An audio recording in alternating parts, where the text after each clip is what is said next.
We've been recording this Orchestrated album where we go back and look at some of the really old stuff, some of the old Ultravox stuff, taking it right up to some of the new solo stuff, and kind of reinventing the songs. We walked in the cold air.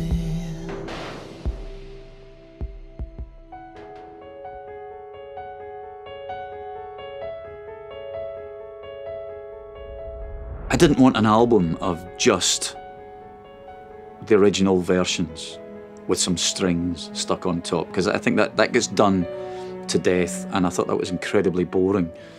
So the whole idea of this is to take some of the songs and do something completely different with them, rearrange them, reimagine them. There's no point in just bringing something out that sounds exactly the same as it did 35 years ago, except it's got an orchestra on it. Take it and do something new and fresh and exciting with it. Dancing is a great example. The original was a kind of a normal kind of rock pop song, and for me, I wanted to treat it as a big ballad. So for a lot of it, it is essentially nothing other than just strings and piano.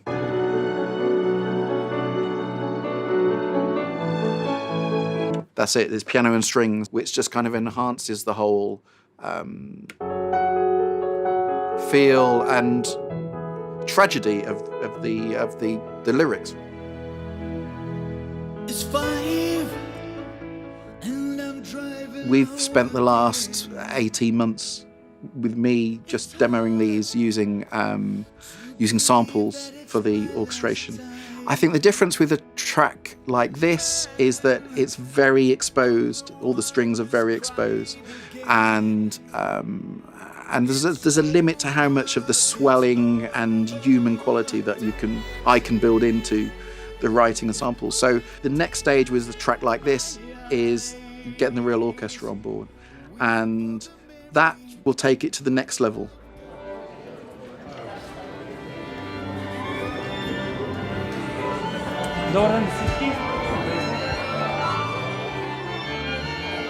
Thank you. Although I haven't heard you yet, I want to thank you for making my mediocre music much better. So I'm looking forward to hearing what you guys do. What the orchestra here brings is the human element, the frailties, the failures, the passion, the emphasis. All of that stuff that only a human can do. And when you get a group of humans doing that and they pull together and do it together, it's just incredible. Okay, let's start.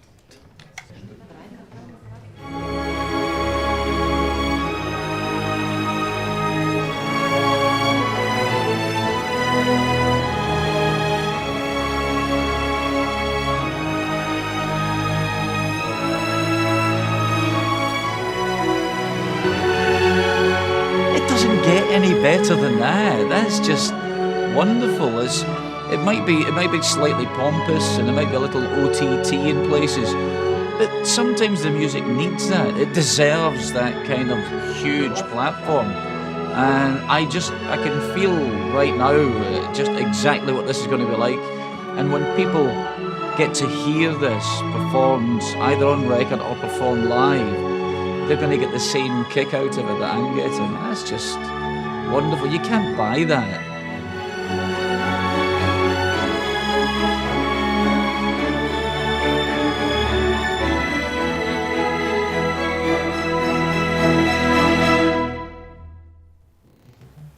I think I'm doing really well. I'm not sure what he's doing. He never is. I love the fact that we're working with an absolutely professional, the consummate professionals. Because we're sitting going, that sounds great. And they're going, well, I think we can probably do another one. And so it's fantastic. I'm cool. They love what they're doing. Next song.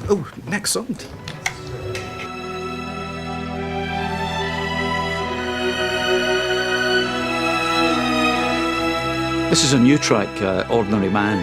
We thought it'd be great to write something brand new and orchestrate it from scratch. And I have to say the results are fantastic.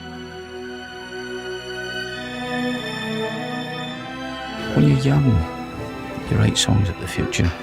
It's only about what's to come. you get a bit older, you start writing about what's left and being an ordinary man, which I can consider myself as. You can reflect on what's going before you, what else you might do with the time you've got left. So it's quite, in a classic Midge Ure sense, miserable, because I kind of do a good miserable song. But sometimes that's how you think. It's just different.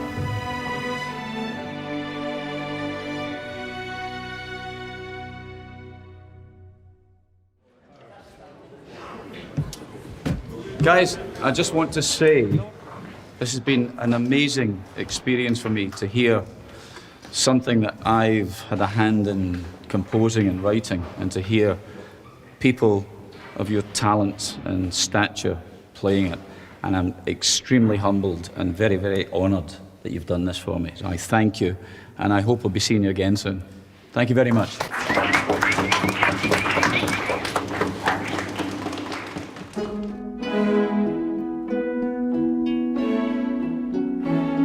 With every waking breath I breathe, I see what life has dealt to me. Midge has an amazing voice, and if I'm completely honest with you, I think his voice is better now than it was, kind of back then. And I'm not the only one to have said that. And so you've got this incredibly powerful voice. And I just try to heighten that more than anything else. Set me free. Breathe to make me